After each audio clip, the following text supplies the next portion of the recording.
day to you. Good day in the Viking tongue. I am Bragi Magnarsson, the son of Magnar, and I am a storyteller. Now today I am here to tell you an old English story, and it has the theme of the animals. And I always find animal-themed stories and folktales the most interesting. Now the other day I was in my longhouse, sitting around my hearth, keeping warm, and I was talking to Egil Thorsson, and we was chatting about kings and queens. But then we started to talk about animals. Who was the king of the birds? Now Egil, he thought that the robin was the king, for the robin is very well known to be very clever, but also to be lucky with its association with the god Thor. But I said, oh, I do not think it is the king, Egil. I said, I think that the eagle is the king of the birds. But we are both wrong. Now, many years ago when I was a child, my father Magnar told me a story about the king of the birds. And this is an old English fable called the Wren, the king of the birds. Now one day all the birds, the carrion, was sitting about in a tree, and they was chatting about who should be the king of the birds. Nobody could decide. The raven thought he should be king. The eagle said, I am a mighty bird, and I should be king.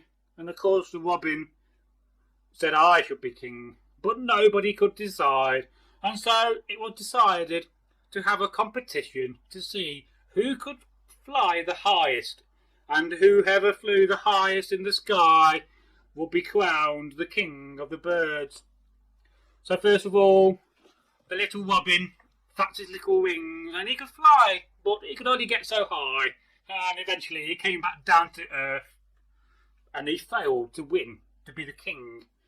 And then it was the time of the blackbird. The blackbird flew quite high, but not as high as the raven, for the raven beat the blackbird.